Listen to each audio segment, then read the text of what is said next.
directement qu'au final, après ces 10 minutes, Luffy ne récupère pas tout à fait et aussi rapidement qu'on pouvait le croire, le haki. C'est-à-dire qu'en gros, ces 10 minutes lui permettent surtout de à nouveau se déplacer, un peu comme à la fin du combat contre Bluchi, Luffy ne pouvait plus du tout se déplacer pendant un moment. Même chose pour Chopper d'ailleurs, la première fois qu'il a utilisé la seconde fois si on compte les fois dans le manga. Enfin, en tout cas, la fois où il a utilisé sa transformation donc finale en monstre comme ça durant l'arc Enies Lobby, que celui-ci ne pouvait pas non plus se déplacer avant un moment.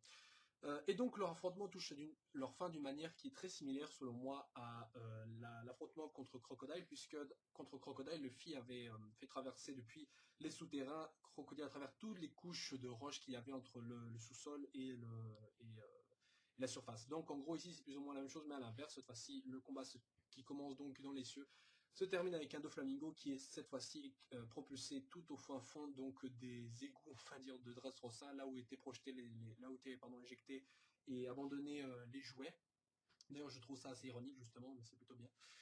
Et au final, donc, on découvre aussi que Luffy avait plus d'un tour dans son manche, puisqu'il ne nous avait pas tout montré de ses techniques en Gear niveau 4. Bon, alors ici, il n'y a pas de Gear 5 qui a été utilisé, donc pas de niveau 5 utilisé dans ce chapitre-ci, mais uniquement du niveau 4. Maintenant, ça ne veut pas dire qu'il n'y a pas de niveau 5, hein, parce qu'au cours de ce chapitre, on découvre qu'apparemment Rayleigh, qui venait donc, son petit flashback, venait de découvrir la technique donc, du niveau 4 de Luffy, dit qu'il y a apparemment une autre technique qu'il peut lui enseigner. Alors, il n'est pas dit que la technique qu'il voulait lui enseigner était le King Kong truc, là, King Kong Canon ou je sais plus quoi.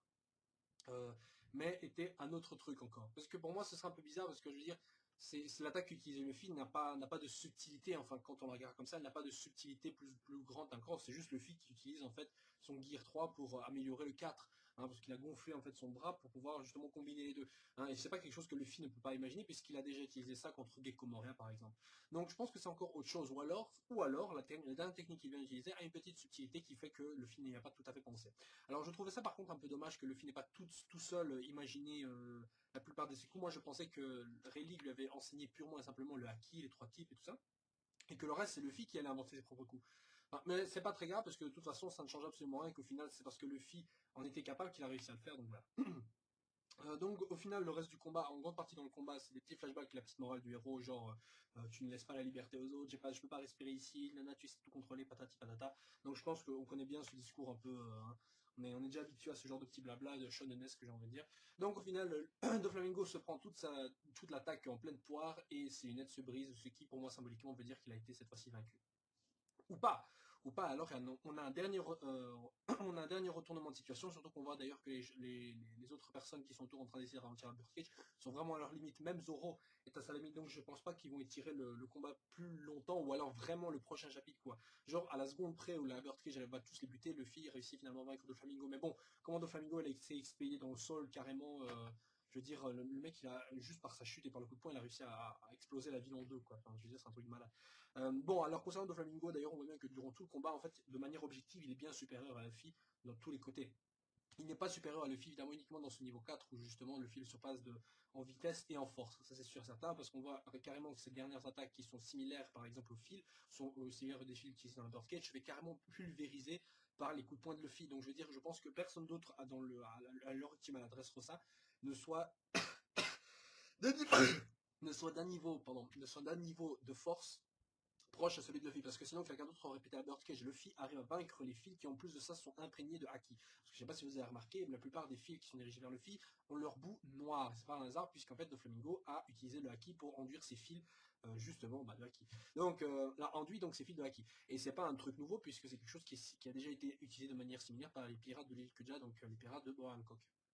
Donc il n'y a aucune différence par rapport à cela. Maintenant, et je pense que c'est plus ou moins ça d'ailleurs qui a été utilisé pour Luffy dans son corps. Enfin, je veux dire, c'est le même principe qu'utiliser le haki sur soi-même. Je veux dire, il n'y a aucune différence à ça. Donc maintenant, le seul truc que moi je me demande, et la seule chose que je me demande, c'est comment sera la forme éveillée du fruit du démon de Luffy. Alors peut-être qu'il a partiellement éveillé son fruit d'une certaine façon, on ne sait pas encore trop. Je suis sûr que certaines des capacités de Luffy ne sont possibles que si on a réussi à éveiller son fruit, je pense. Enfin bon, maintenant, pour moi, la forme éveillée du fruit de Luffy, c'est genre il peut transformer en caoutchouc ce qui est autour de lui. Ce que d'ailleurs je ne comprends pas trop. Je ne vois pas comment ce genre de pouvoir peut être utilisé, transformer le truc autour de soi en caoutchouc, enfin, pouvoir pouvoir tendre n'importe quoi. Enfin, d'une certaine manière, je crois que Luffy est maintenant capable, avec s'il a réussi à le faire ça, de pouvoir détruire par exemple le granit marin, à moins que le granit marin soit tout à fait imperméable à n'importe quel pouvoir du fruit des démons. Là, ce que je dis par là, c'est par exemple, il y avait un fruit des démons qui permettait de tout couper en deux. Est-ce que le granit marin résisterait? Il réussirait à affaiblir la personne qui a mangé le fruit du démon, mais est-ce qu'il réussirait à stopper le pouvoir? Ça, j'en sais rien du tout. Donc, pardon, excusez-moi, mais le combat se termine donc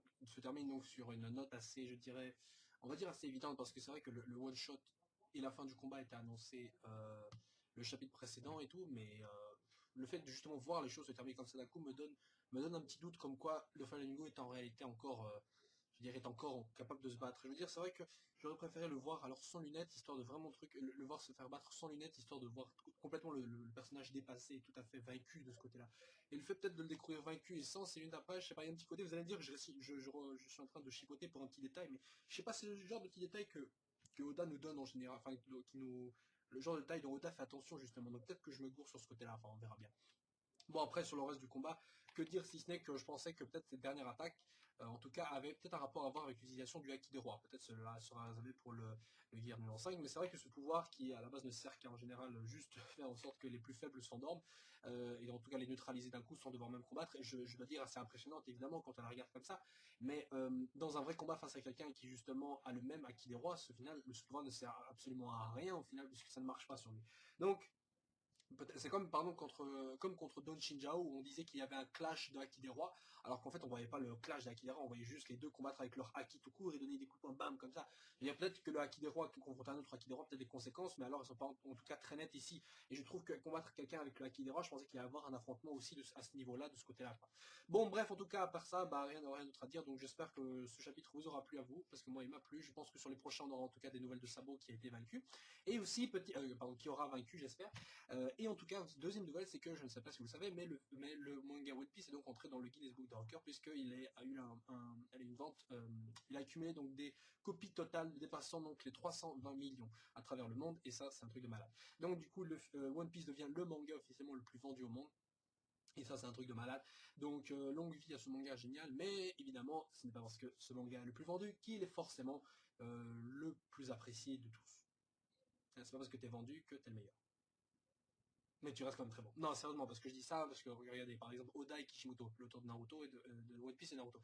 Les deux ont eu une petite discussion et ont tous les deux été d'accord sur dire que dans le monde entier, Naruto était quand même bien plus connu, je pense, que le One Piece et et One Piece, donc j'arrête pas de dire Luffy à cause de One Piece, et que Luffy, et que voilà, et que One Piece donc a une domination totale au Japon, ça c'est sûr. Mais dans le reste du monde, je crois que Naruto est bien plus populaire. Non, franchement. Et j'ai pas eu besoin d'entendre ça de la part des deux auteurs, justement, pour avoir cette sensation déjà que peut-être ou même vous, quelque part, vous dites peut-être, c'est vrai que j'ai l'impression que Naruto est quand même bien plus connu dans le monde. Je sais pas pourquoi, mais j'ai le sentiment et le feeling. Peut-être que vous l'avez aussi. Bon, maintenant, ça veut pas dire que, en tout cas, que One Piece est moins vendu. En tout cas, One Piece est vendu quand même 320 millions de copies, mais j'ai l'impression que dans le reste du monde, c'est Naruto qui est quand même bien plus populaire. Bon, bref, c'est peut-être une impression, peut-être j'ai tort au final, mais c'est l'impression que j'ai eu en tout cas. Et sinon, une petite annonce aussi que j'avais oublié avant de vraiment terminer cette vidéo, c'est qu'on aura un épisode spécial sur Sabo. Alors cet épisode spécial qui sera donc en animé, j'imagine, on racontera comment il est arrivé à Dressrosa et tout patati patata. Ce truc-là ne sera pas dans le manga, si j'ai bien compris, donc raison de plus pour le regarder. Est-ce qu'il va tout nous donner en détail, genre comment il a survécu et tout? Peut-être, parce que c'est peut-être pas forcément des détails très importants, et alors peut-être qu'il y aura d'autres petits détails qu'on ne verra pas dans l'animé qui seront éventuellement dans le manga, genre un entraînement ou une découverte ou une révélation, que sais-je. Donc, raison de plus pour vraiment regarder cette fois-ci. L'animé qui lui, bah, reste tel qu'il est. Bref. Donc sur ce, je vous souhaite une agréable journée et à la semaine prochaine pour le prochain chapitre de One Piece. J'espère qu'il y en aura cette fois.